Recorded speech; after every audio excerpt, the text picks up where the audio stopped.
নমস্কার।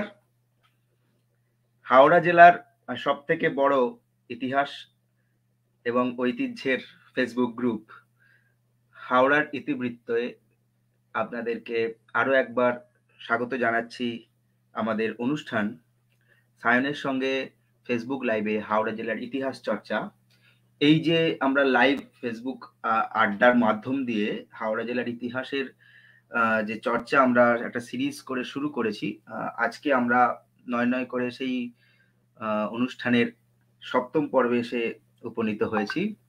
আজকে আমাদের আলোচ্য বিষয় আপনারা সকলেই জানেন, বৃহত্তর ডুমুরজলা।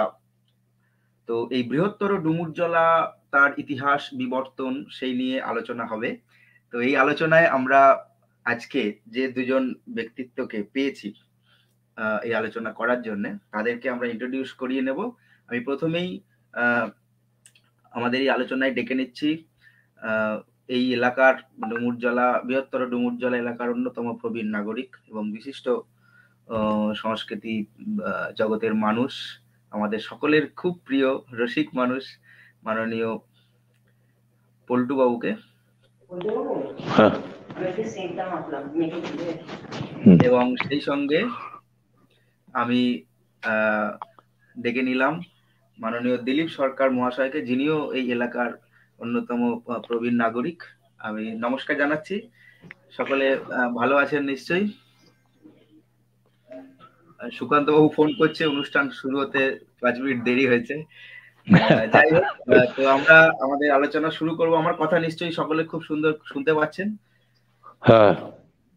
পল্টু বাবু শোনা যাচ্ছে তো? হ্যাঁ হ্যাঁ। ওকে।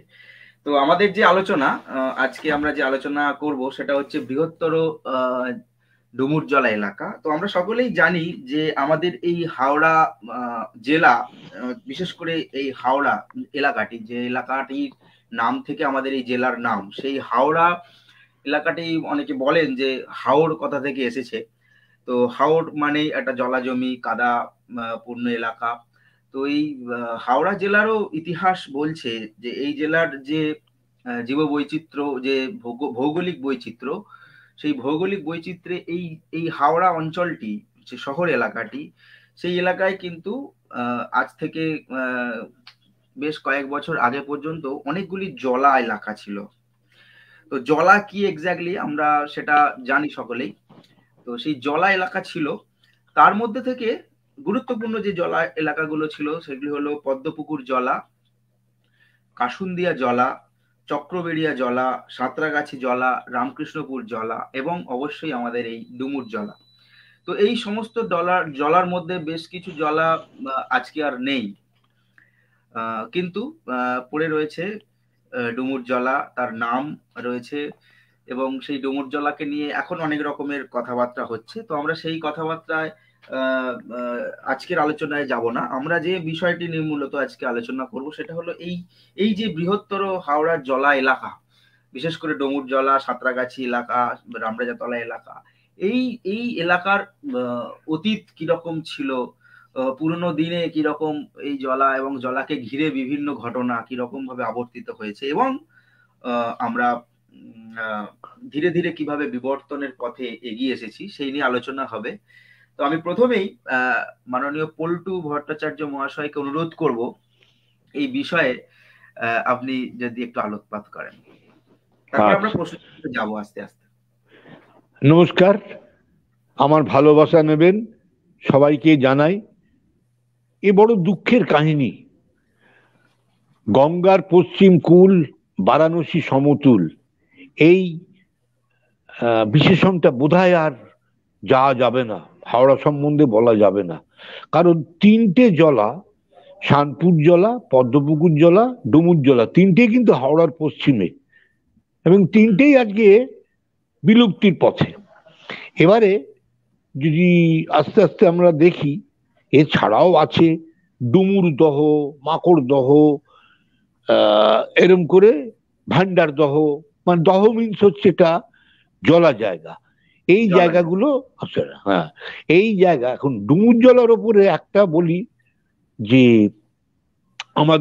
আমার স্কুল লাইফ এবং খেলাধুলো সবকিছু জড়িয়ে আছে এটার জন্য। এর মধ্যে আপনারা শুনলে অবাক হয়ে যাবেন, এর ভেতরে এইচআইটি যে প্ল্যানটা করেছিল, 56 একর জায়গা জুড়ে স্টেডিয়াম আর একটা সেন্ট্রাল পার্ক, যা কিন্তু সত্যি এশিয়ার মধ্যে একটা বৃহত্তম প্রজেক্ট। এখন দেখা গেল কি, এই এই ডুমুরজলে আমরা খেলতে এসেছি, তখন বিশ্বাস করুন সকালবেলায় যখন ক্রিকেট মাঠে আসতাম একটা সাদা লেয়ার পড়ে থাকতো কুয়াশার।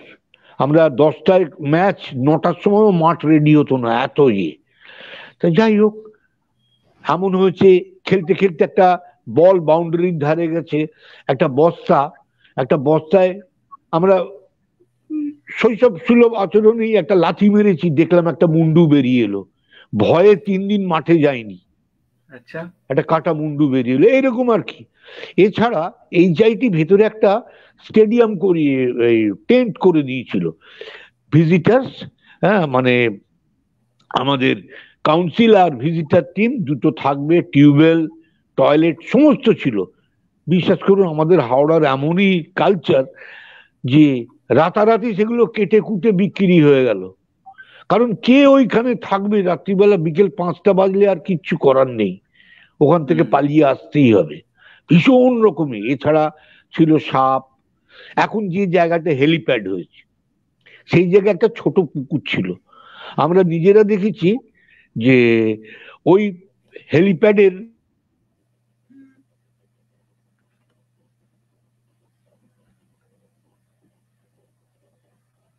শোনা যাচ্ছে পল্টু বাবু? পল্টু বাবু নেটওয়ার্কটা একটু সমস্যা হচ্ছে। আচ্ছা স্যার ফিরে আসছেন, আমরা তার মধ্যে দিলীপ বাবুকে একটু যদি জিজ্ঞেস করি যে আপনি কতদিন এই ডুমুরজলা এলাকায় আছেন আর কি, বাস করছেন? তার আগে আমি প্রত্যেককে শুভেচ্ছা জানাচ্ছি, সান্ধ্য শুভেচ্ছা, প্রত্যেকে ভালো থাকবেন। আমার যখন 4 বছর বয়স তখন এইদিকে আমরা চলে আসি। তার আগে পঞ্চাননতলায় থাকতাম আমরা। আমার 4 বছর বয়স মানে এখানে এসেছি তা প্রায় 70 ছুঁই ছুঁই হতে চললো আর কি। এখনো 70 না হলেও প্রায় 70 ছুঁই ছুঁই এখানে। বলতে গেলে আমার শুধু জন্মটাই এখানে নয়, বাকি সবটুকুই এখানে আর কি। তো এখানে যখন আসি আমার 4 বছর বয়স হলো, আমার খুব হালকা স্মৃতিতে মনে আছে তখন হাওড়ায় কিন্তু ঘোড়ার গাড়ি চলতো। তো হাওড়ায় ঘোড়ার গাড়ি চলতো? হ্যাঁ, ঘোড়ার গাড়ি চলতো। কারণ এটা মনে আছে যে পঞ্চাননতলার বাড়ি থেকে যখন আমরা এখানে চলে আসি, যখন আমাদের এখানকার বাড়ি তৈরি হয়েছে, আলটিমেটলি ওখানে র্যাপ আপ করে যখন আমরা চলে আসি তখন কিন্তু ঘোড়ার গাড়ি করে, মানে আমি, আমার বাবা আসেনি, বাবা অফিস চলে গেছিল, বাবা দাঁড়িয়েছিল, দেখলাম আমি বাবা দাঁড়িয়েছিল, ঘোড়ার গাড়িটা আস্তে আস্তে এগিয়ে এলো এবং বাবা পিছিয়ে যাচ্ছে। 4 বছর বয়সের স্মৃতি থেকে যেটুকু আমার মনে হয়েছে আর কি। এবং বাবা গাড়িতে ওঠেনি বলে, ঘোড়ার গাড়িতে ওঠেনি বলে একটা বাচ্চা ছেলের যে কষ্টটা, সেই কষ্টটাও আমার তখন মনে স্বাভাবিকভাবে যেটা আসে আর কি, সেটা এখন আমার মনে আছে। তো সেই 4 বছর বয়সে এখানে যে চলে এসেছিলাম তারপর থেকে এই জায়গাটার সঙ্গেই আমার আঁতের যোগ, অন্তরের যোগ আর কি যাকে বলে। আর আজকে যখন ডুমুরজলার প্রসঙ্গ উঠছেই একটা কথা বলি, এই যে এখন ডুমুর কথাটা নিয়ে, এই ডুমুরজলা, ডোমরা জলা, খুব এই কথাগুলো স্বাভাবিকভাবে উঠে আসছে। কিন্তু আমার সময়তে আমরা যখন ছোট ছিলাম তখন আমরা শুধু জানতাম এটা জলা। এটা যে ডুমুরজলা, ডোমরা জলা, এই যে নামগুলো, এগুলো পরবর্তীকালে আমি শুনেছি, হয়তো তখনও নামটা ছিল, নিশ্চয়ই ছিল, কিন্তু তখন আমরা প্রত্যেকেই চালু কথায় এটাকে বলতাম জলা।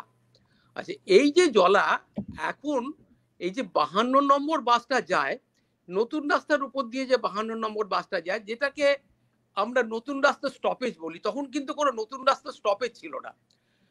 তখন ওই নতুন রাস্তায় গেলে পরে তার বাঁ দিকে এবং ডান দিকে দুদিকেই বন বাঁধার, জল জঙ্গল অথবা চাষের জমি। আচ্ছা, তো খালি ওই নতুন রাস্তার মুখটাতে যেটা আলাদাভাবে লক্ষণীয়, সেটা তখন এটা তো পুরো গ্রাম এলাকা। আমাকে যদি বলে তুমি কি শহরে মানুষ হয়েছে, না, আমি গ্রামেই মানুষ হয়েছি। এটা পুরো গ্রাম এলাকা। তার কারণ আরো একটা কারণ আমি বলছি, যে ঠিক নতুন রাস্তার ঠিক মুখটাতে, যেখানে এখন সেই সিটি মেডিকেল একটা ওষুধের দোকান হয়েছে, ঠিক ওই মুখটাতে তখন কিন্তু একটা খোঁয়ার ছিল। কারুর বাড়ির হয়তো চাষের ক্ষেত, প্রত্যেকের বাড়িতেই তখন ক্ষেত, প্রত্যেকের বাড়িতে কিছু না কিছু ক্ষেত থাকতো। তো সেখানে হয়তো কারুর গরু বা কারুর বা ছাগল ঢুকে যদি তার ফসল নষ্ট করতো, সে সেটাকে গিয়ে ওই খোঁয়ারে দিয়ে আসতো আর কি। তো ওই নতুন রাস্তার ওখানটা মানে খোঁয়ার একটা ছিল, আর তার ওদিকটাতে ওই জলা জঙ্গল পুরো, ডান দিকটাতেও তাই। আর চাষের জমি অবশ্যই ছিল, চাষের জমি আমি প্রচুর দেখেছি। এই প্রসঙ্গে বলি যে তাহলে কি জলা আমি দেখিনি? হ্যাঁ, আমি জলা দেখেছি, কিন্তু ওই নতুন রাস্তার ওখানে গিয়ে জলা আমি দেখিনি। আমাদের যেখানে বাড়ি সেইখান থেকে ভেতর দিয়ে অনেকগুলো রাস্তা ছিল। যখন আমার একটু বয়স বেড়েছে, একদম ছোট বয়সে তো যাওয়া যায় না, যখন আমার একটু বয়স বেড়েছে, হয়তো 10 বছর 9 বছর 10 বছর এরকম হবে, আমার ওই তিত্তির করে জল বয়ে যাচ্ছে, ওটা দেখতে আমার খুব ভালো লাগতো। একটা নেশা একটা কিরকম, সে শরৎচন্দ্র শ্রীকান্তর কথা মনে পড়ে যেত আর কি। তখন ওই তিত্তির করে জল বয়ে যাচ্ছে, তো আবার সেখানে ছোটখাটো মাছও বয়ে যেত সেখান দিয়ে। তো আমরা 3-4 জন মিলে এখান থেকে ভেতর দিকে রাস্তা ছিল আর কি, ভেতর দিয়ে রাস্তা দিকে গিয়ে সেই জলার ধারে খানিকক্ষণ দাঁড়িয়ে থাকতাম, খুব দেখতে ভালো লাগতো আমার সেই জলা দেখা। আর আরেকটা, এখন যেখানে শিবাজি সংঘ ক্লাবের ওই মাঠটা, যেটা সেই মাঠের ওই দিকটাতে প্রচুর বনবাদার, প্রচুর জলা, আর ওই দিকটাতে তখন প্রান্তিক লোকেরা বাস করতো। সচরাচর প্রান্তিক লোকেরা ওই দিকটাতে বাস করতো, তাদের ওই চালাঘর করে থাকতো তারা আর কি। সেখান থেকে আমাদের বাড়িতে যারা ডোমেস্টিক হেল্পার আসতো, তারা ওই দিক থেকেই আসতো আর কি। তো তখন তো মানে সম্বন্ধটা অন্যরকম ছিল। বাড়িতে যারা কাজ করতে আসতেন, তারা ছোট বাচ্চাকে এইসব বাবু টাবু বলা ছিল না, নাম ধরে আর তুই তোকারি করতো। তো আমাকে বলতো, এটাই তখনকার এটাই ছিল, আমরা পিসি বলতাম, আমরা বলতাম পিসি, আর তারা আমার নাম ধরে তুই তোকারি করতো আর কি। তো বলতো যে বাবা ওই দিকটায় যেন একদম যাসনি। না, আমি বললাম কেন পিসি, কি হয়েছে? বলো না যাবি না, আমি বারণ করছি, তুই যাবি না। বললো না তুমি বলো না, আমি যাবো না, তুমি কথা দিয়ে, আমি কথা দিচ্ছি যাবো না। বললো দেখ ওইখানটাতে আমাদের যে ঝুপড়ি ঘরদোর রয়েছে না, আমরা তো এই গরু টরু পুষি, তো ওই জলা থেকে আমরা কিন্তু ওই ঘাস বা নানা রকম পানা টানা কেটে নিয়ে আসি, নিয়ে এসে গরুদের খাওয়াই আমরা। তো আর ওইখানটাতে ডোম পাড়া ছিল, এটা পিসির মুখে আমি শুনেছি, মানে আমাদের ওই যে বাড়িতে কাজ করতে পিসিরা বলতো ওখানে ডোম পাড়া ছিল, তা থেকেই নাকি ওই ডোমরা জলা, ডুমুর জলা ওই নামটা এসেছে। আচ্ছা, তো বলতো আসবি না। আমি কেন যাব না? বলতো ওখানে বিরাট বিরাট সাপ শুয়ে থাকে, বিশাল বিশাল সাপ, এবং জাত সাপও শুয়ে থাকে, যে জলে আছে বলে যে জাত সাপ নয়, জাত সাপও শুয়ে থাকে, ওদিকে যাবি না। তো আমি বলতাম যে তোমাদের কামড়ায় না? বললো না আমাদের কামড়ায় না, আমরা খুব সাবধানে বাঁচিয়ে বাঁচিয়ে করি। আর এখন যেখানে ওই ক্লাবের মাঠটা, ঠিক তার উল্টো দিকে এখন যেখানে একটা কি কমিউনিটি হল নাকি তৈরি হচ্ছে, ওখানে একটা বিরাট বাগান ছিল, আম বাগান, আমার এক বন্ধুরই আম বাগান, এবং ওই বাগানের আমও আমি খেয়েছি। এবার আর একটু পিছিয়ে যাই, তার কারণ এই জায়গাটা তো তখন আমি বললাম যে পুরো চারদিকে পুকুর, গাছপালা, এবং এই ইছাপুর এলাকা, যেটা সাদরাগাছি মোড় থেকে কেদার ভট্টাচার্য লেন হয়ে সুভাষ কিশোর সংঘ পর্যন্ত কর্পোরেশন এলাকা ছিল, মিউনিসিপ্যালিটি, কর্পোরেশন না মিউনিসিপ্যালিটি এলাকা ছিল। আর কিশোর সংঘের পর থেকে যতটা ভেতরে এগোনো যায়, ওটা কিন্তু সেই আগেকার দিনের ডিস্ট্রিক্ট বোর্ড এবং তারপরে পঞ্চায়েত, সাহারানপুর পঞ্চায়েত ওটা ছিল তখন, সাহারানপুর পঞ্চায়েত। এখন তো অ্যাডেড এরিয়া হয়ে সব কর্পোরেশনের আন্ডারে এসে গেছে। এই রাস্তাটা কিন্তু তখন পুরো মাটির রাস্তা ছিল, পুরো মাটি, যাকে বাংলা কথায় মেঠো রাস্তা বলে আর কি, পুরো মাটির রাস্তা।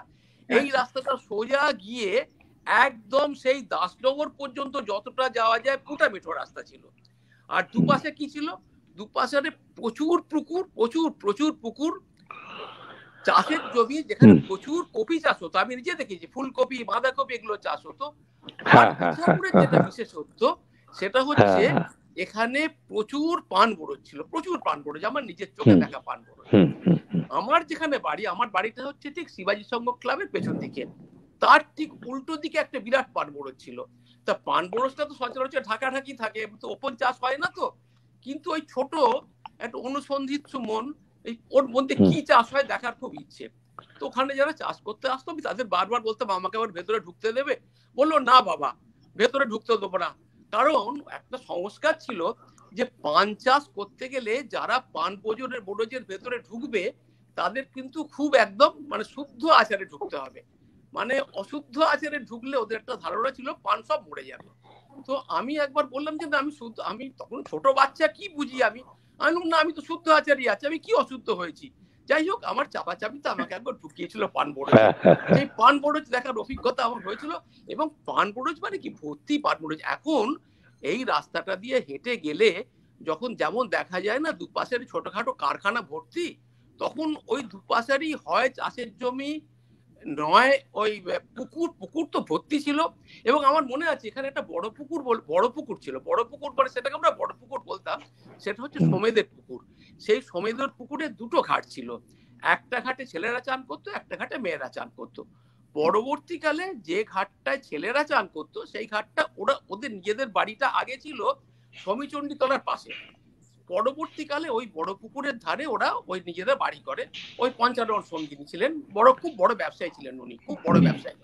বেশিরভাগ লোকই ওখানে পান চাষ করলেও কিছু কিছু বড় ব্যবসায়ী ছিলেন ওখানে, যেমন রক্ষিতদের ইট ভাটা ছিল। এই পঞ্চানন এনাদের নিজস্ব কারখানা ছিল। এবং এই কি কারখানা আমার পক্ষে তখন ছোট তো মনে নেই, তবে একটা মনে আছে ওদের যে নতুন বাড়িটা যেটা ঠিক বড় পুকুরের গায়েতে, সেখানে কিন্তু সাইকেলের পার্টস তৈরি হতো, সেটা আমি দেখেছি। এবং নানা ব্যবসা ছিল ওদের, নানা রকম ব্যবসা ছিল, কলকারখানার ব্যবসা ছিল। তো এই যে রাস্তাটাতে আমি হেঁটে যেতাম, তো পুরো মাটির রাস্তা, পুরো পুকুর, এবং ওই যে বড় পুকুর যেটা বলছি সেই পুকুরে প্রচুর লোক চান করতে আসতো। গ্রামের দিকে যেমন হয় আর কি, পুকুর একটা থাকলে সেখানে তো লোকে চান করতেই আসবে। আর আমাদের এখানে তো তখন কর্পোরেশনের জলের সাপ্লাই ছিল না, হয় বাড়িতে বাড়িতে পুকুর বাতকুয়া ছিল, টিউবওয়েল ছিল, আর বেশিরভাগ লোকই ওখানে চান করতে যেত। এবং আমারও কম বয়সে আমি ওইখানে চান করতে গেছি, অনেকবার চান করতে গেছি। এবং তার থেকেও যখন কম বয়স আমার ঠাকমা যখন প্রতিদিন চান করতে যেত, আমাকে বলতো যে তুই চল আমার সঙ্গে, আমার কাপড়টা বই নিয়ে যাবি, ওখানে গিয়ে আমি কাপড় চেঞ্জ করবো। সে আমি প্রতিদিন দুপুরবেলা ঠাকমার সঙ্গে যেতাম, ওখানে গিয়ে কাপড় চেঞ্জ করতাম। এবং যেতে যেতে আমার বয়সে কিছু বন্ধু বান্ধবের সঙ্গে পরিচয় হয়ে গেছিল, 8-10 বছর বয়স, তখন 7-8 বছর বয়স। এবং এটা কিভাবে হয়েছিল আমি জানি না, আমার সেই শরৎচন্দ্রের কথা মনে পড়ে যায়। ওখানে একজনের সঙ্গে বন্ধুত্ব হবার পরে ও আমাকে ঠিক বড় পুকুর যেখানে তার উল্টো দিকে 2-3টে পুকুর ছিল, ও আমাকে বললো তোকে একটা মজা দেখাবো, যাবি? আমি বললাম কি মজা রে? বললো চল তোকে দেখাচ্ছি আমি। বলে ও আমাকে একটা পুকুরের কাছে নিয়ে গিয়ে না একটা মাছের নাম ধরে ডাকলো, কি নামটা ভুলে গেছি, গনসা না কি একটা নাম ধরে ডেকেছিল। হ্যাঁ, তো এটা কি হলো জানি না, নাম ধরে ডাকার পরে আমি সত্যিই দেখলাম একটা মাছ উঠে আবার ডুবে চলে গেল, উঠলো সেটা উঠে আবার ডুবে চলে গেল। এটা আমি নিজে দেখেছি, কিন্তু একদম নিজের সেই ছোটবেলা দেখা, একটু মানে বানানো কথা নয় আর কি। তো যাই হোক আমাদের এখানে স্যার একজন বলেছেন দেখুন যে সোমেদের সাইকেল কারখানাতে বিএসএ সাইকেল তৈরি হতো। হ্যাঁ হ্যাঁ হ্যাঁ। তো তারপর যেটা আমাদের এখানে ঘটনা করে আরেকটা বলি, আর আমাদের এখানে যেমন প্রচুর গাছ বলছি না, আর এখানে তাল গাছ, খেজুর গাছ, নারকল গাছ ভর্তি ছিল, সব জায়গাতে ভর্তি ছিল, চোখের সামনে আমি দেখেছি। এবং এইগুলো থাকলে সাধারণভাবে শিউলিরা আসতো এখানে, তারা ওই গাছে উঠে আমার চোখের সামনে আমি দেখেছি, ছোটবেলায় দেখেছি, ওই খেজুরের গাছে উঠে ওই টেনে টেনে সেই রস চেঁচে যেত, চেঁচে দিয়ে তলায় সেই ওই ঝুলিয়ে যেত আর কি, সেই রস পড়তো, সেই রস ওরা নিত। তারপরে তাল গাছ থেকে যে রস বেরোতো তা থেকে সে তাড়ি তৈরি করতো। এগুলো মানে আমি যেগুলো দেখেছি আর কি। আর এই যে মাটির রাস্তাটা পুরোটা ছিল, এই মাটির রাস্তাটা হাঁটতে হাঁটতে হাঁটতে হাঁটতে এই যে সেই মোটামুটি একটু মানে পুরোটাই মাটির রাস্তা, পুরোটাই তারই মধ্যে যেখানে সমীচণ্ডীতলা, ওখানে গিয়ে দেখতাম 2-4 জন বাজার নিয়ে বসেছে। আর সমীচণ্ডীতলার পেছন দিকে তখন সমেদের পুরনো বাড়িটা ছিল। এটা কেন হচ্ছে? ঠিক তার পেছন দিকে সমেদের পুরনো বাড়িটা ছিল সমীচণ্ডীতলা। এই রাস্তাটা এগোতে এগোতে এগোতে এগোতে চলে যেত সেই 10 নম্বর পর্যন্ত। আর কিন্তু এই চাষের জমি টমি এত থাকলেও একটা ব্যাপার ছিল কিন্তু এখানে, মানে সংস্কৃতিবান মানুষ কিন্তু বেশ কিছু ছিলেন এখানে। ওই বিষয়টা নিয়ে স্যার আমরা একটু পরে আসছি, সংস্কৃতির ব্যাপারটা নিয়ে। আমি একটু পল্টু বাবুর কাছে যাবো। পল্টু বাবুকে জিজ্ঞেস করছি যে আচ্ছা এই ডমুরজলা কি সরস্বতী নদীর সঙ্গে কোনোভাবে কানেক্টেড ছিল? বাইরে দিয়ে, আউটার ওয়ালে। আমরা যদি বেলেপোলে দাঁড়াই, বেলেপোল কথাটা ভুল, কথাটা হবে বেনিয়াপোল, বেনেদের পোল।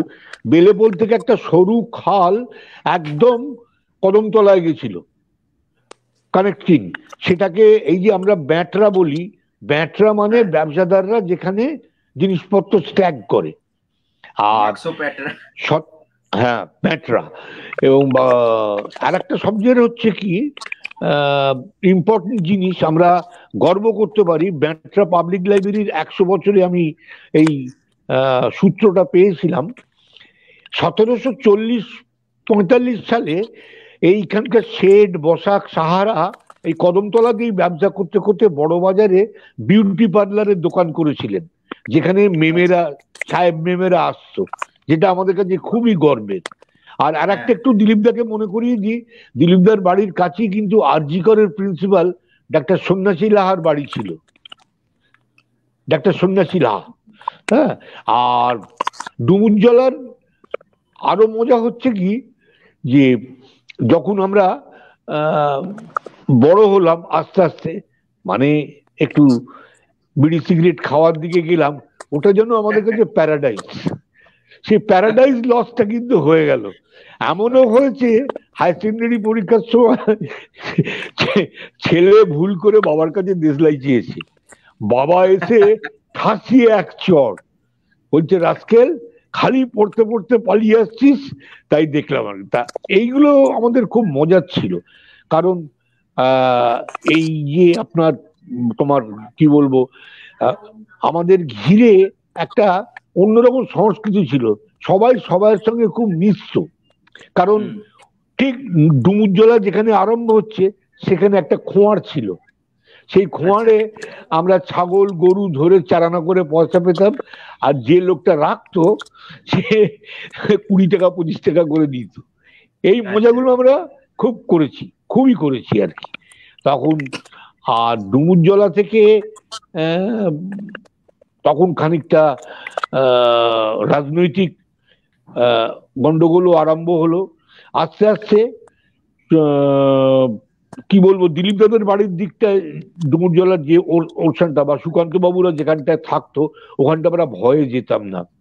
আমরা তো তক্ষক জানি, যাকে গোয়ারগেল বলে, গোয়ারগেল কুমিরের মতো দেখতে, তারা বসে বসে রোদ পোয়াতো। আর ওই যে দিলীপ দা খেজুর বলছে, খেজুর পাড়তে আমরা ওই ডুমুরজলার ওই দিকটা যেতাম। কিন্তু খানিক দূর গিয়ে এখন যেখানে টেলিফোন ভবন, সেখান থেকে তো জলা শুরু হয়ে গেছে, একটা অদ্ভুত। আর এই ডুমুরজলা তৈরি হয়ে একটা জিনিস হয়েছে, ইছাপুরের লোক আর রামতলায় আসে না, সব কদমতলা চলে যায়, আমাদের কেড়ে নিল আর কি। হ্যাঁ, এই যে আমাদের আলোচনায় স্যার সুকান্ত বাবু আছেন, উনি দেখছেন। হ্যাঁ, তো উনি জিজ্ঞেস করেছেন যে পল্টুদা ডুমুরজলার বিস্তৃতি কতটা ছিল যদি বলেন। ডুমুরজলার বিস্তৃতি ওই তো এদিক থেকে আমাদের কদমতলা থেকে আরম্ভ হচ্ছে, কদমতলা থেকে আরম্ভ হয়ে এদিকে কাসুন্দিয়ার বাঁক, কাসুন্দিয়া যেদিকটা আর কি আছে, যেখানটা স্টেডিয়াম হয়ে গেছে ওই জায়গাটায়। কারণ ওইটা ছিল। আর একটা বিস্তৃতি ছিল সব ছোট ছোট খাল, ছোট ছোট খাল ছিল, একটু বড় ধরনের নর্দমা ছিল, সবই তো কাঁচা, কোনোটাই পাকা পরিপোক্ত নয়। তা সেখানে আমাদের খুব ছিল। আর একটা ডুমুরজলার একটা প্রান্ত কিন্তু দারুণ ছিল, এই দিলীপদা বলছিলেন না, মনে পড়ে গেল। এখন তো সবাই 4 ঘন্টা ধরে লাইন দিয়ে দেখে কামারডাঙ্গা শেতলাতলা পুজো, সেই মাঠটা বিখ্যাত ছিল ফুলকপির জন্যে। আমার বন্ধুর বাবা রামতলা বাজারে আসতেন, তখন ওই ফুলকপি ওদের চাষ জমি ছিল, চাষটা খুব হতো। কারণ এর একটা ক্ষীণ ইতিহাস, অনেকেই হয়তো মানবেন না। বারুইপুরে যখন বারুজীবীরা বা জলিয়া কৈবর্তরা আক্রান্ত বর্গীদের হাতে, তখন রানী রাসমণি একটা ত্রাতার ভূমিকা নেন, নিয়ে এদেরকে শ্রীরামপুর, জগাছা, বাকসাড়া, এই ডুমুরজলা এসব জায়গায় চাষিদের ব্যবস্থা করে দেন। যার জন্য এখন যারা জমি বিক্রি করছে, দেখা যাচ্ছে তার হয়তো 3টে পুরুষ কি 2টো পুরুষ আগে তারা এখানে চাষি ছিল, হয়তো লজ্জায় বা কোনো এতে তারা স্বীকার করে না, বাট ওরা কিন্তু খুবই নামী ছিল আর কি, এটা বলতে পারি। আর ডুমুরজলার যেটা আহ, ঐতিহ্য, সেটা হচ্ছে যে আমাদের নিয়ে সবাই মিলে একটা হই হই করে বিরাট খেলা।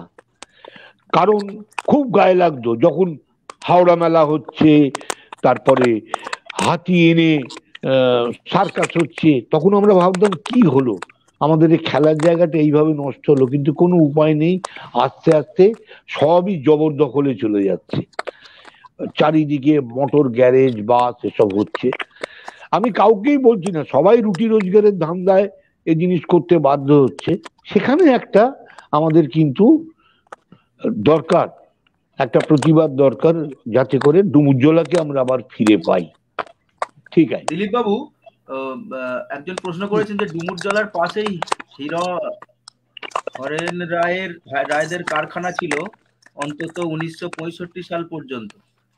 এই ব্যাপারে আপনি কিছু জানেন? মানে এটা জিজ্ঞেস করছেন। কারখানা ছিল জানি আমি, ঠিক ওদের কারখানা কিনা ঠিক সেটা বলতে পারবো না। কারখানা ছিল। আচ্ছা, মানে ঠিক কাদের কারখানা সেটা পল্টুবাবুর এই ব্যাপারে কোনো পল্টুবাবু কিছু এই ব্যাপারে বলতে পারবেন? মানে ওই ডুমুরজলার পাশে হরেন রায় কারখানা তো কি রায়? হরেন রায় রায়টা শুনিনি, সমেদের ছিল, নতুন রাস্তার মোড়েই সমেদের ছিল। আর একটা খুব ভালো ইতিহাস যেটা দিলীপদা তুলেছিলেন, এই যে ইছাপুরে যে চণ্ডী পুজোটা হয়, সমী চণ্ডী, সমী এক ধরনের পোকা যা পান চাষে ক্ষতি করে। যেমন আমরা নলবনে নলচণ্ডী, বেত্রবনে বেতচণ্ডী, হ্যাঁ, ব্যাঘ্রচণ্ডী করি, তেমনি এই এরা কিন্তু এখনো চণ্ডী ঠাকুরের ওই সমী চণ্ডী দারুণ ভাবে পুজো করে। তারা খুব ডিভোটি। আজকে মা চণ্ডী বাঁচিয়ে দিয়েছেন, তাদের চাষ চলে গেছে কিন্তু তাদের কারখানা আবার ফিরে এসছে। তবে এখানে অনেক নামি দামি লোকেরই কারখানা ছিল। ব্যক্তিগতভাবে আমাদের তো অত চেনা ছিল না, কারণ বাড়ি থেকে তখন বেরোনো এক মানে বিরাট বিপদ। কোথায় যাচ্ছিস, কেন যাচ্ছিস, কার সঙ্গে যাচ্ছিস, অনেক কৈফিয়ত দিতে হতো। এখন তো সব কেউ মানেই না। তা সেই একটা খুব ভালো ইয়ে ছিল, কারণ সোমেদের কারখানাটা, সাইকেল কারখানাটা বিখ্যাত, একদম বিখ্যাত সবই। আচ্ছা দিলীপ বাবু, পল্টু বাবু দুজনের কাছেই প্রশ্ন, এই যে ধরুন এই যে পান চাষ হতো বা কপি চাষ হতো, এগুলো মানে কোথায় রপ্তানি হতো, মানে কোথায় যেত? লোকাল বাজার, এখানে বাইরে যেত? হ্যাঁ, লোকাল বাজার। আর একটা জিনিস আমরা মিস করে গেছি, তাকে আমরা বলতাম সাঁজো। আমি দেখেছি এখান থেকে। হ্যাঁ, আর আমরা আর একটা দেখেছি রামতলা বাজারও আমি দেখেছি। এখান থেকে যে চাষ হতো সেগুলো আমাদের রামতলা বাজারেও প্রচুর বিক্রি হতো, প্রচুর বিক্রি হতো রামতলা বাজারে, এবং ভালো মানে একদম মানে খুব উৎকৃষ্ট মানের চাষ হতো এখানে এককালে, খুব উৎকৃষ্ট মানের চাষ। আমি নিজে দেখেছি তো, এগুলো খুব ভালো চাষ হতো। আর একটা জিনিস ছিল যেটা আসলে এখন ডুমুরজলা বলতে আমরা যেটা দেখি সেটা তো একটা অংশ মাত্র, একটা টুকরো অংশ মাত্র পড়ে আছে। কিন্তু এই টুকরো অংশের মধ্যে কিন্তু এক সময়তে 80-র দশকে 70-এর শেষে 80-র দশকে আমি দেখেছি ওখানে কিন্তু খুব ছোট ছোট দুটো দ্বীপ গজিয়ে উঠেছিল। সেখানে গাছপালাও ছিল এবং সেখানে পরিযায়ী পাখিরা আসতো, অনেক পরিযায়ী পাখি। শীতকালে আমি দেখেছি, পল্টুরও নিশ্চয়ই মনে আছে, অনেক পরিযায়ী পাখিরা সেখানে আসতো। কিন্তু আমাদের বুভুক্ষ জাত, আমরা মানুষ জাত মানেই বুভুক্ষ জাত, পরিযায়ী পাখি এলে তাকে মেরে খেতে হবে। তাকে মেরে খেতে গিয়ে পরিযায়ী পাখিরা আসা বন্ধ করে দিল। তাহলে একটা বিউটি স্পট ছিল এবং সেই ছবি আজও আমার কাছে তোলা আছে। আমি হয়তো ইমিডিয়েটলি বার করতে পারবো না, কিন্তু সেই ছবি আমার কাছে তোলা আছে। আর ওখানে এক সময় দেখেছি, আবার হয়তো আগামী দিনে চলবে, নৌকা চলতো এক সময়, সব করে ও লোকে চালাতো। আর জেলেরা মাছ ধরতো ওখানে, তারাও সেই এতে করে মাছ ধরতো, সেটাও দেখেছি আমি। আর আরেকটা যে প্রসঙ্গ বলতে যাচ্ছিলাম আমি একটু আগে, সেটা হচ্ছে যে ওই যেতে যেতে ওই পল্টু যেটা বললো, ওই সমীচণ্ডীতলা বহু পুরনো পুজো। তো ওই সমীচণ্ডীতলার কাছে গিয়ে একটু শহুরে ভাব দেখতে পেতাম আমরা।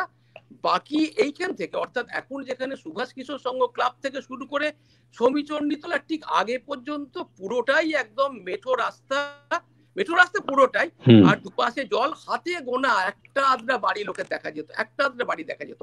আর একটা যেটা ছিল, আমি যে এলাকাটাতে বাস করি সেই এলাকাটাতে হ্যাঁ অনেকগুলো খাটাল ছিল, খাটাল, হুম একদম গরু মোষের খাটাল। এবং পল্টুর মনে আছে নিশ্চয়ই, এখানে একজন বিখ্যাত, মানে সে বিহারের লোক আর কি, সে বিখ্যাত আছে খাটাল লোলা, হরিচরণ। তাকে লোকে প্রসাদী বলতো, বোধহয় পল্টুর মনে মনে হ্যাঁ থাকতে পারে। হ্যাঁ প্রসাদীর খাটাল, হ্যাঁ একটা হ্যাঁ নামই হয়ে গেছিল প্রসাদীর হ্যাঁ খাটাল। তো খুব আমরা যে ছিল। বাস করতাম এই প্রসাদীর খাটাল, হ্যাঁ তারপরে পুকুর, গাছপালা হুম আর পান বড়, হ্যাঁ এইসব নিয়ে বাস করতাম আমরা। আর শহর আর বলতে আমি একটা যেটা আমরা বলছি যে ওই ধরো তোমার ওই হাঁটতে হাঁটতে দাসনগরে তো একদম কম বয়সে যেতে পারতাম না। তবে হ্যাঁ, আরেকটা হ্যাঁ কথা মনে পড়ে গেল, আমাদের এইখানকার যারা আমরা এই পঞ্চায়েত এলাকায় বাস করতাম, পল্টুদের রেশন দোকান আলাদা ছিল, কারণ ওই সুভাষ কিশোর সংঘের ওই হ্যাঁ দিকটা হচ্ছে কর্পোরেশন, আমাদের এদিকটা তারপরে হুম এটা পঞ্চায়েত। আমাদের কিন্তু সেই সময় রেশন দোকান ছিল, চিন্তা করা যাবে না। এইখান থেকে হাঁটতে হাঁটতে সেই দাসনগরে, যেখানে আচ্ছা চপলা দেবী বালিকা বিদ্যালয়, চপলা দেবী হচ্ছে আমাদের আলাপন দাসের মায়ের নাম চপলা দেবী, সেই চপলা দেবী হুম বালিকা বিদ্যালয়ের কাছে রেশন দোকান ছিল। তবে একটা ব্যাপার, হুম আমি একদিকে ভাগ্যবান নিজেকে বলবো, ওখানে রেশন দোকান ছিল বলে, ওখানে রেশন দোকান ছিল বলেই কিন্তু আমি একবার দেখেছিলাম আলামোহন দাস এবং তার স্ত্রীকে তাদের বাড়ির নিচের বারান্দায় বসে থাকতে। এ আমার কাছে বাহ ভাগ্য, এত বড় সত্যি একজন হুম বাঙালি ব্যবসায়ী, এত বড় একজন হ্যাঁ বাঙালি ইন্ডাস্ট্রিয়ালিস্ট, তাকে দেখা আমার কাছে সৌভাগ্য। আমার কম বয়স আমি দেখেছি, এটা আমার একটা সৌভাগ্য। হুম এবং সেই সৌভাগ্য এই কারণেই যে ওখানে আমাদের রেশন দোকান ছিল। আর এই প্রসঙ্গেই মনে পড়ে যাচ্ছে, মানে আমার যেটা মনে হচ্ছে যে এটা থেকেই বোঝা যায় যে এইখান থেকে প্রায় আধ ঘন্টারও বেশি হেঁটে গিয়ে আমাদের রেশন দোকান, তার মানে পপুলেশন কত কম ছিল এখানে, কাছাকাছির মধ্যে কোনো হুম রেশন দোকান ছিল না, কত কম পপুলেশন ছিল। গ্রাম্য এলাকা তো পুরোই গ্রাম্য এলাকা।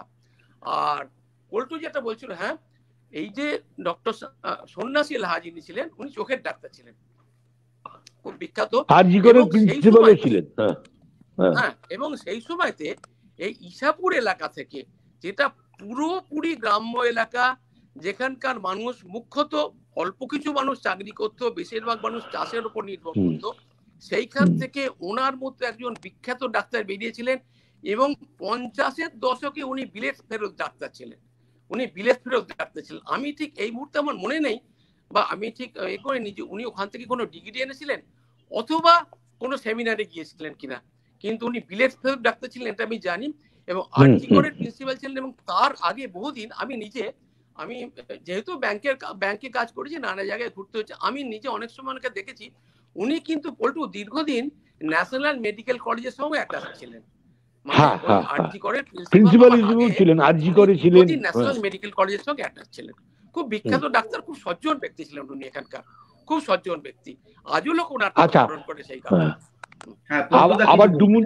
আবার ডুমুরজলায় আর একটা কথা বলি, হুম, হ্যাঁ আপনারা কেউ শুনেছেন কিনা জানি না, সাঁজো। সাঁজো আচ্ছা আমাদের কাদের বলি? সাঁজো হচ্ছে সকালবেলায় জামা কাপড় নিয়ে গেল, দুপুর বা বিকেলের মধ্যে ফেরত দিয়ে গেল কেচে।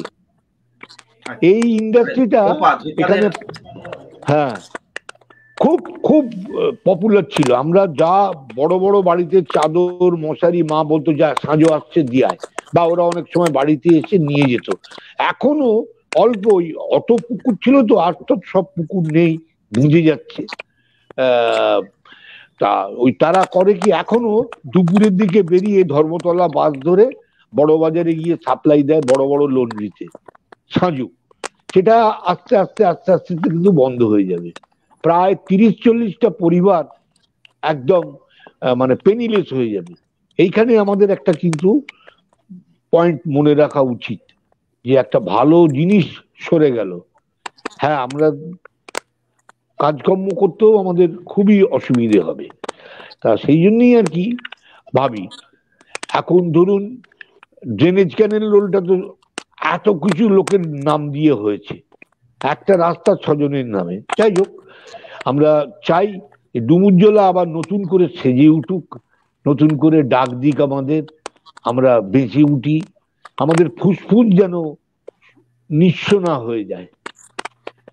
আচ্ছা, দিলীপ বাবু পল্টুর বাবুর কাছে একজন জানতে চেয়েছেন যে আপনারা কি কখনো বাগরোল বা ফিশিং ক্যাট দেখেছেন ডুমুরজলা চত্বরে? হ্যাঁ, কি আরেকবার বলো? বাগরোল বা ফিশিং ক্যাট? আচ্ছা, বাগরোল দেখিনি এখানে, কিন্তু এই সময় এখানে এককালে পল্টুরও মনে আছে নিশ্চয়ই, এখানে এককালে প্রচুর শিয়াল ছিল, প্রচুর।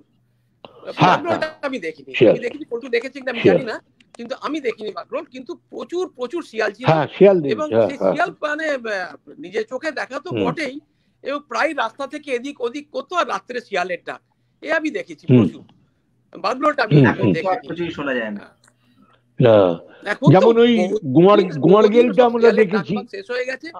আর একটা কথা যেটা আমি একটু আগে বলতে যাচ্ছিলাম, সেটা হচ্ছে যে আমি যখন আমার তো প্রথম স্কুলিং কেদারনাথ ইনস্টিটিউশন, কেদারনাথে প্রথম পড়াশোনা করেছি, পরবর্তীকালে আমি শ্রী রামকৃষ্ণ শিক্ষালয়ে চলে গেছিলাম। আচ্ছা, কেদারনাথ স্কুলটাই তখন আমাদের এখানকার মধ্যে সব থেকে, এই এলাকাতে সব থেকে বড়, সব থেকে বিখ্যাত স্কুল ছিল, এবং কেদারনাথ থেকে অনেক কৃতি ছাত্র এখান থেকে পাস করেছে। পরবর্তীকালে ইছাপুরে এই স্কুল একটা তৈরি হয়, এবং ইছাপুরের এই স্কুলটা তৈরি করার ব্যাপারে আমি একটা কথা বলতে যাচ্ছিলাম। চাষবাসের উপর নির্ভরশীল থাকলেও এখানকার ইছাপুরের মানুষরা কিন্তু প্রচুর মানুষ সংস্কৃতিবান পুরুষ ছিলেন অনেকেই, এবং পাশাপাশি এলাকার শিক্ষা ব্যবস্থাটাকে এগিয়ে নিয়ে যাওয়ার জন্য প্রত্যেক বাড়িতে বাড়িতে যাতে শিক্ষার আলো পৌঁছে যায়, সেটার জন্য এখানকার বেশ কিছু মানুষের প্রচুর অবদান আছে। এবং সেই চেষ্টা স্বরূপ, যেহেতু কেদারনাথ স্কুলটা অনেকটা দূরে পড়তো, এবং এই যে আমি হিন্টারল্যান্ড বলি, আমরা যখন কেদারনাথ স্কুলে পড়তাম, কোথা থেকে ছেলেরা আসতো, সেই ইছাপুরের ভেতর থেকে, ওদিকে সেই তাঁতিপাড়া, ঘোষপাড়া, ওদিক থেকে, ওদিকে সেই আপনার ব্যাতর মোড় থেকে, রামরাজাতলা স্টেশনের ওপার থেকে, সব ওখান থেকে হেঁটে হেঁটে আসতো আমাদের এই কেদারনাথ ইনস্টিটিউশনে। যাই হোক, পরবর্তীকালে 50-এর দশকে ইছাপুর হাই স্কুল তৈরি হয়। ইছাপুর হাই স্কুল তৈরি করার ব্যাপারে আমার দুটো কথা মনে আসছে। প্রত্যেকটা নাগরিকের কিন্তু এখানে যারা বাস করতেন, ইছাপুর স্কুল তৈরি করার পিছনে আর্থিকভাবে হোক বা নানাভাবে হোক তাদের পরোক্ষ প্রত্যক্ষ সমর্থন ছিল। ঠিক এই মুহূর্তে দুজনের কথা আমার খুব মনে আসছে। একজন হচ্ছে সুভাষ কিশোর সংঘ ক্লাবের ঠিক উল্টো দিক দিয়ে যে রাস্তাটা চলে গেছে, সেই ক্লাবের ভেতর, সেই রাস্তার ভেতরে একজন বড় ব্যবসায়ী ছিলেন, পল্টু জানে, গুপ্তাজি বলে একজন, ব্যবসায়ী ছিলেন। সেই গুপ্তাজির কিন্তু ইছাপুর স্কুল প্রতিষ্ঠা করার পেছনে তার প্রচুর অবদান, আর্থিক সাহায্য তিনি প্রচুর করে গেছেন। আজকের আমি জানি না আজকের দিনে ছেলেরা মনে রেখেছে কিনা, দীর্ঘদিন গুপ্তাজির একটা ফটো আমি দেখেছিলাম ইছাপুর স্কুলে। সে ফটো এখন কোথায় কিভাবে আছে আমি জানি না। ওদিকতে ওই ভোট দিতে যাওয়া আছে, ওদিকে তো যাওয়া হয় না, তো আমি জানি না আছে কিনা। আর একজনের কথা, সে আমার মনে হয় বেশিরভাগ লোকই সে কথা ভুলে গেছে। সেটা হচ্ছে, ওখানে এক ভদ্রলোক ছিলেন, ইছাপুরেই থাকতেন তিনি, ওখানকারই বাসিন্দা, খুব সাধারণ জীবনযাপন করতেন। তার জীবনযাপন খুব সাধারণ, কিন্তু তার চিন্তাধারা ছিল অনেক উচ্চ মার্গের। সাধারণ জীবনযাপন কেমন? সাধারণ একটা ধুতি পরে, গায়ে হয় একটা গেঞ্জি, নয় একটা ফতুয়া পরে তিনি ঘুরে বেড়াতেন, এবং বাড়িতে বাড়িতে তিনি ঘুরতেন, প্রত্যেক বাড়িতে বাড়িতে তিনি ঘুরতেন। এই স্কুলটাকে প্রতিষ্ঠা করার জন্য যে যেরকম পারবে আর্থিক অনুদান তিনি সংগ্রহ করে গেছেন। তার এই প্রচেষ্টার জন্য এবং তার এই জীবনযাপনের জন্য, তার এই যাপন ধারা, এইটাকে সম্মান দিয়ে তার আসল নাম কিন্তু লোকে অনেকেই ভুলে গেছিল। এবং আমিও তা, আজকে যদি তুমি আমাকে জিজ্ঞেস করো তার আসল নাম কি, আমি বলতে পারবো না। তার একটা অন্য নাম ছিল, সেই নামেই তিনি পরিচিত ছিলেন, এবং যথার্থ সেই নামটা ছিল। আজকের দিনে দাঁড়িয়ে আমার মনে হয় যে এরকম মানুষ তো আস্তে আস্তে বিরল হয়ে যাচ্ছে।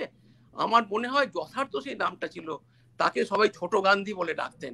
তিনি ওই হাঁটুর ওপরে ধুতির পরে থাকতেন, এবং ওই একটা হয় ফতুয়া, অনেক সময় খালি গাও দেখেছি তাকে আমি, এবং ওই একটা গেঞ্জি পরে পাড়ায় পাড়ায় প্রতিটা বাড়িতে বাড়িতে ঘুরে স্কুলকে প্রতিষ্ঠা করার জন্য তিনি চেষ্টা করে গেছেন। এই কথাগুলো আরো একজন যার কাছে এই সমস্ত ইতিহাস ধরা থাকতো, আমার খুব মানে কি বলবো, আমার শ্রদ্ধেয় মানুষ তিনি। আজকে তিনি চলে গেছেন, তিনি থাকলে আরো অনেক কিছু জানতে পারতাম।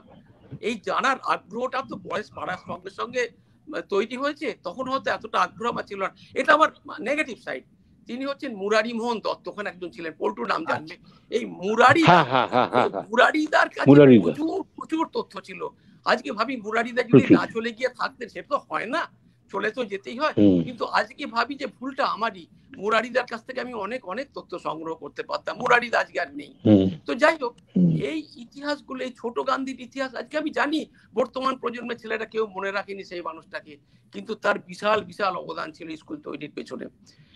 আর আর আমি এই দিকটা আরেকটু শেষ করে তারপর হয়তো আমি ওই দিকটায় যাব, মানে আমাদের রামরাজা তলার দিকে।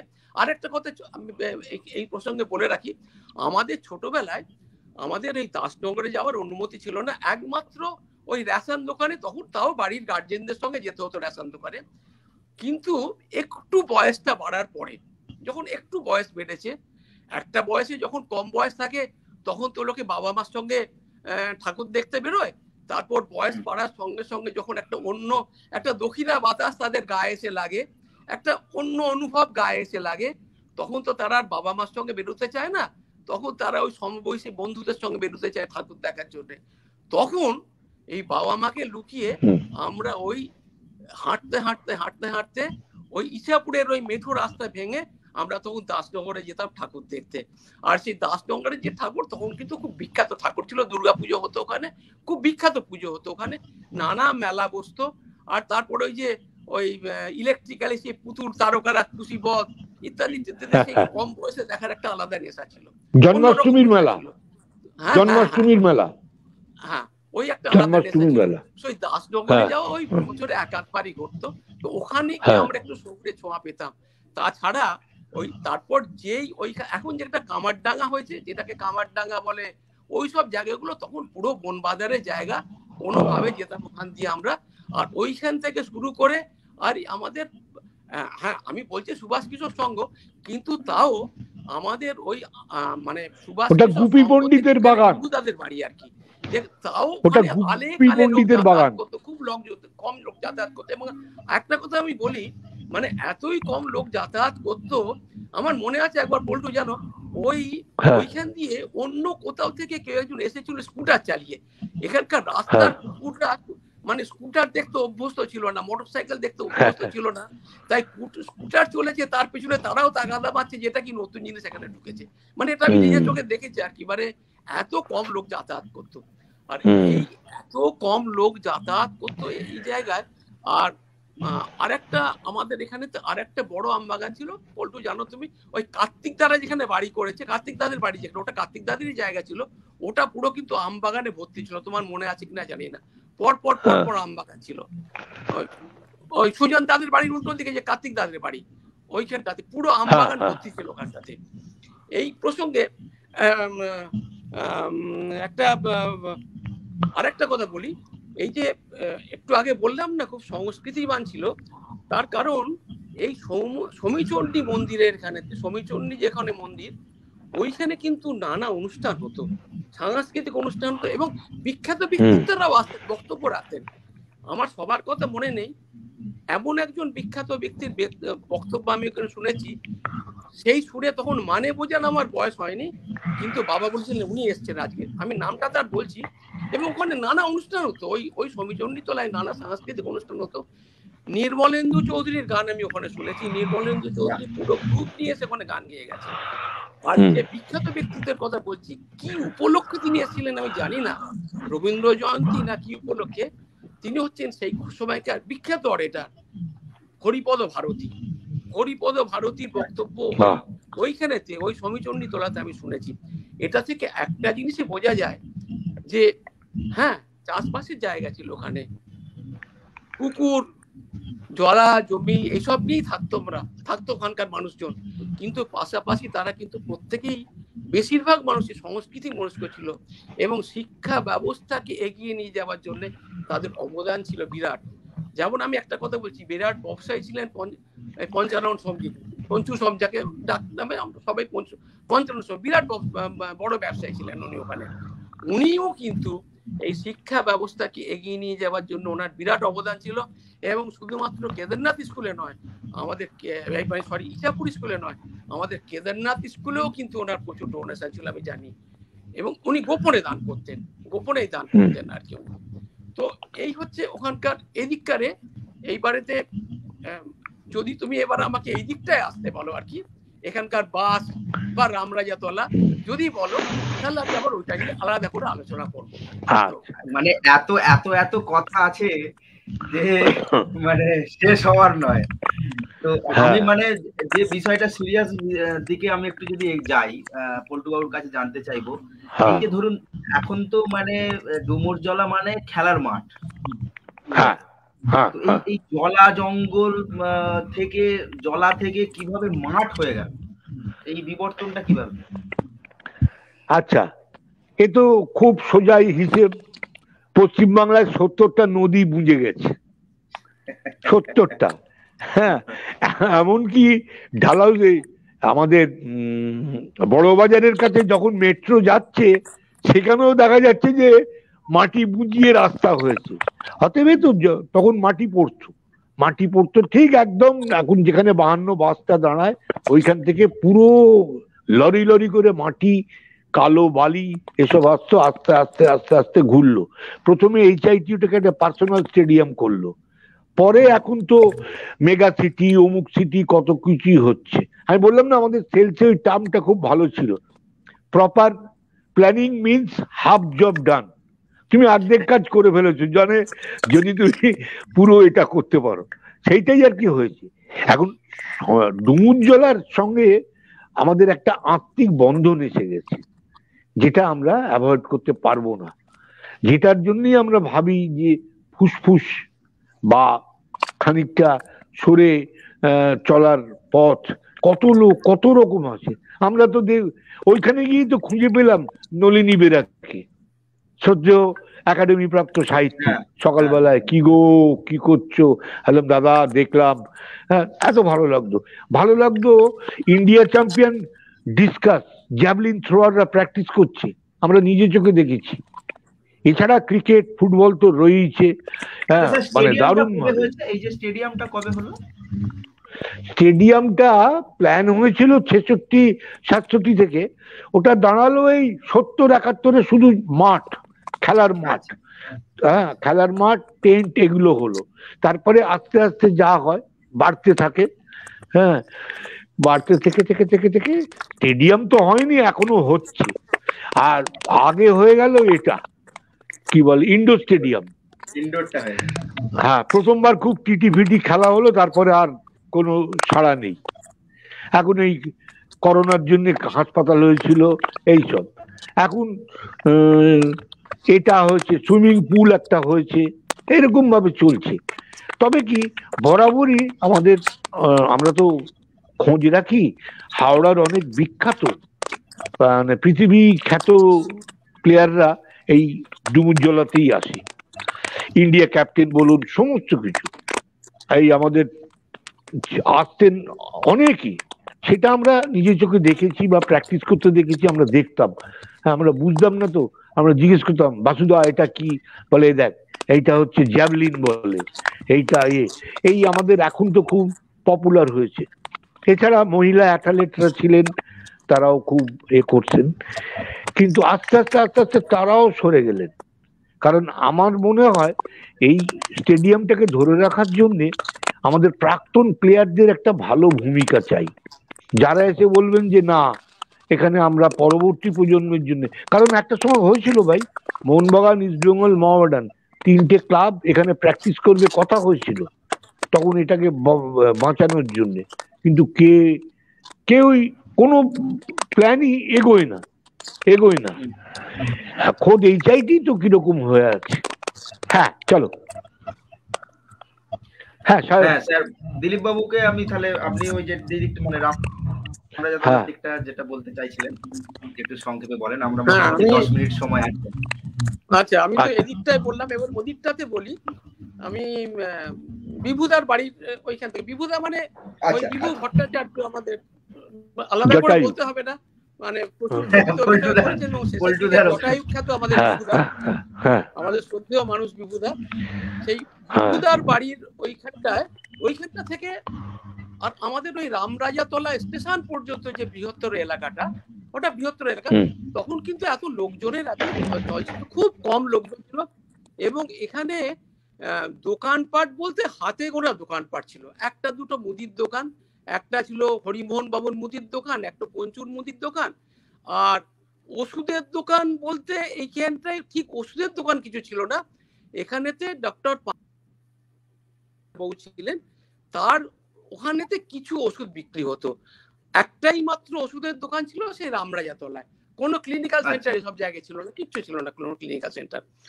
তো আর বাস চলতো এখনকার মতো বাসের ওই ফ্রিকোয়েন্সি ছিল না, এবং ফ্রিকোয়েন্সি ছিল না বলেই প্রচুর ভিড় হতো বাসে।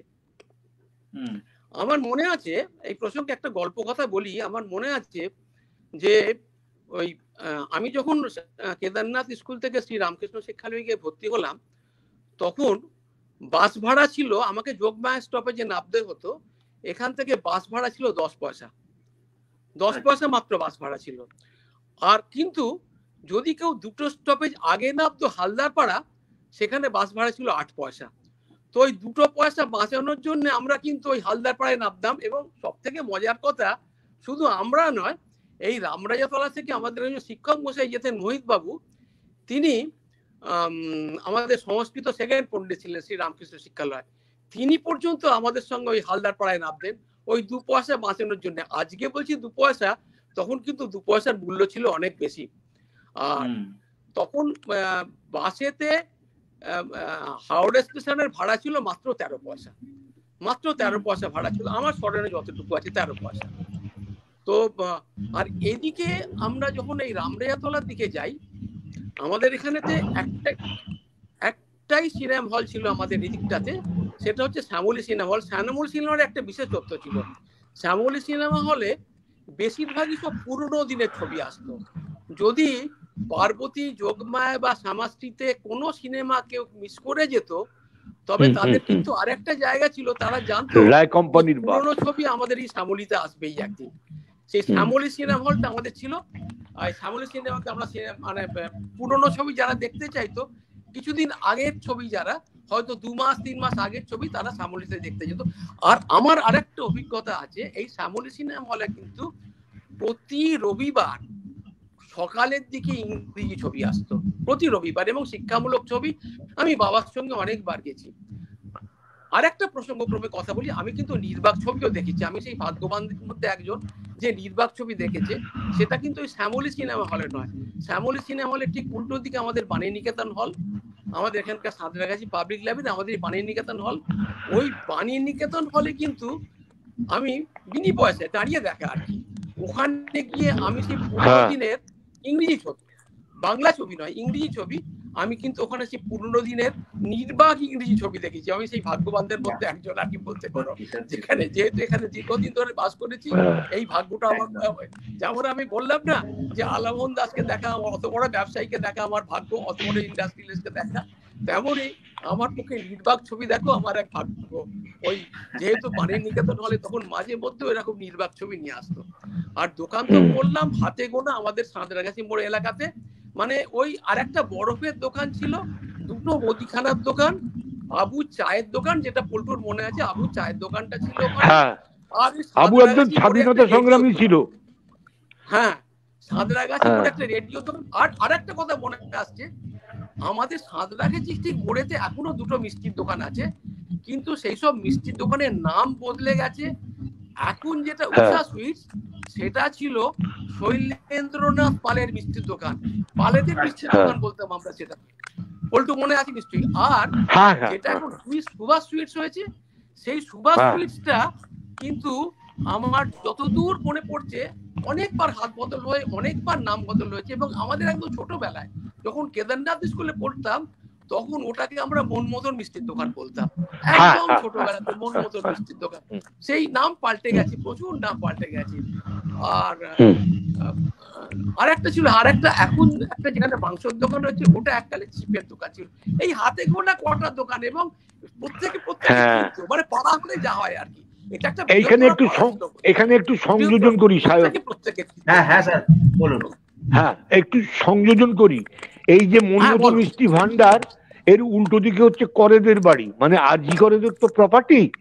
এইখানে একটা বাড়িতে আমাদের প্রবাদ প্রতিম 2 বাঙালি আসতেন, একটা হচ্ছে আমাদের রাধারমন মিত্র, যিনি কলিকাতা দর্পণ লিখেছেন, আর বিভূতিভূষণ।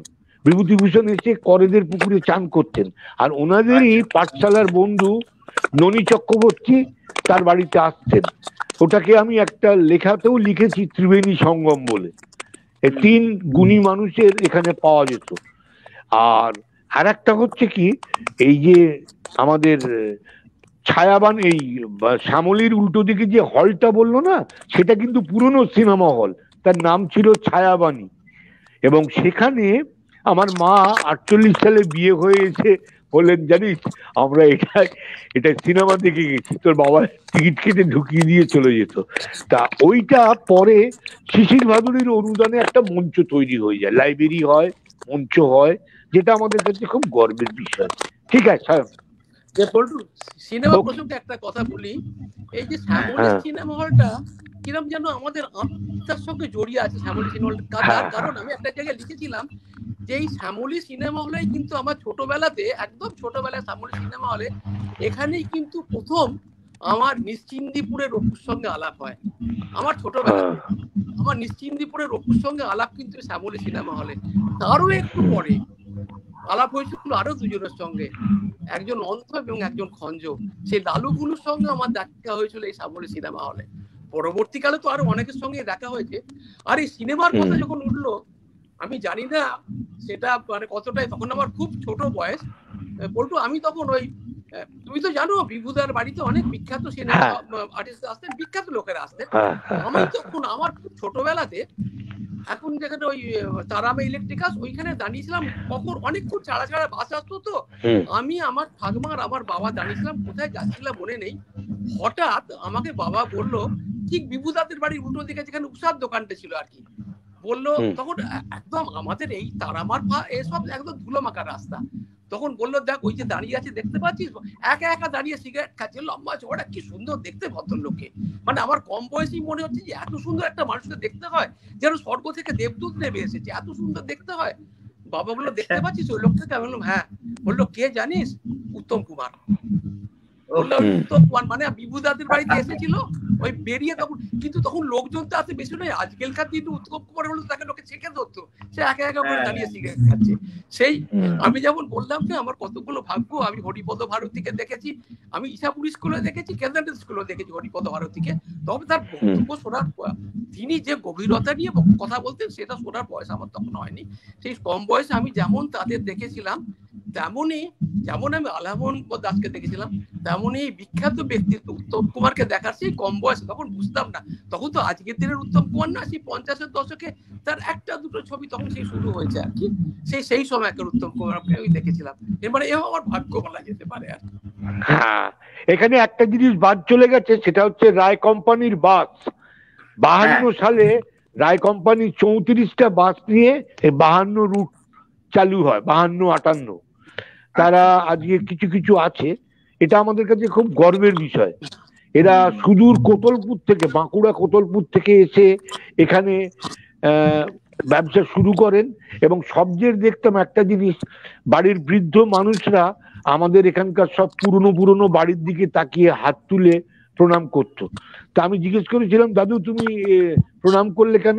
বলছে, বাবা এই বাড়িগুলো আমাদের পেটে ভাত দিয়েছে, এদের কোনোদিন ভুলে যাব, তাই সকালে উঠে প্রণাম করি। এটা মানে সত্যি বাঙালির একটা কৃতজ্ঞতা বোধ ছিল তো। হ্যাঁ, এই বাস প্রসঙ্গে একটা কথা বলবো, খালি একটা ছোট্ট কথা বলবো। হ্যাঁ, আমি শুনেছি, এটা আমি চোখে দেখিনি, বাবার কাছে শুনেছি, এই রায় কোম্পানির যে বাসটা, এদের নাকি কিছু কিছু বাস আবার পেতলের বডি চলতো, পেতলের বডির বাস। এটা আমি চোখে দেখেছি। আর একটা কথা বলি, এই যে অরুণদা যিনি ছিলেন রায়বাড়ির, অরুণদার ভাই বরুণ আমার বন্ধু ছিল, আমার ক্লাসমেট ছিল বরুণ। তো আমরা যখন ক্লাস 5 ওকে মজা করে বলতাম যে তোরা তো বাস বাড়ির ছেলে, তো তোদের বাসে একদিন ফ্রি চাপাতে পারিস তো আমাদের, জাস্ট মজা করে বলতাম বরুণকে। বরুণের সঙ্গে রাস্তাঘাট এখনো মাঝে মধ্যে দেখা হয়, সে পুরোনো দিনের কথা বলি, সেই সময়কার কথা উঠে আসে আর কি কথা প্রসঙ্গে। এই বাস প্রসঙ্গ উঠলো বলে কথাটা বললাম। হ্যাঁ স্যার, ওই বাস প্রসঙ্গে আর একটা প্রশ্ন আছে, কার্তিক গণেশ বাস ছিল কি? হ্যাঁ, থাকতে পারে। হ্যাঁ, কার্তিক গণেশ বাস ছিল, অনেক পুরনো তারপরে একজন কালোয়ারের ছিল WBU50, হ্যাঁ, প্রতীক বন্ধু, তার নাম ছিল প্রতীক বন্ধু। মানে আমাদের কিরম সাহিত্যের জগৎ একদম। যেমন আমরা অনেকেই জানি না, আমাদের কল্পনা ল্যাবরেটরির গলি যেটা অরবিন্দ রোড, ওই জায়গাটার নাম ছিল শখের বাজার। এই যে বলছিলে না যে চাষের জিনিস কোথায় বিক্রি হতো, ওই জায়গাতে লাইন দিয়ে সব শাকওয়ালা ফুলকপিওয়ালা বসতো। জায়গাটার নাম ছিল শখের বাজার। আর জানবাড়ির কাছটার নাম ছিল বেলকুলি, বেলকুলি আর কি। হ্যাঁ, এইগুলো হচ্ছে সব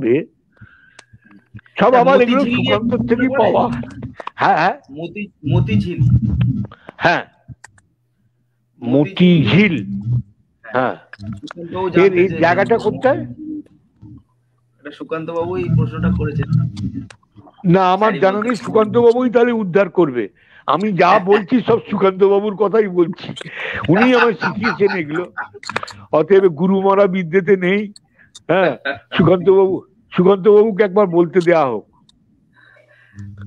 তো বিষয়টা হচ্ছে স্যার, আমরা তো অনুষ্ঠানের প্রায় 1 ঘন্টা হয়ে গেল, আমরা অনুষ্ঠান আলোচনা করছি। তো ডুমুরজলা বা বৃহত্তর এই যে এলাকা শহর হাওড়ার, তো এটা নিয়ে তো গল্প কথার এবং ইতিহাসের শেষ নেই। অনেক অনেক কিছু স্মৃতি।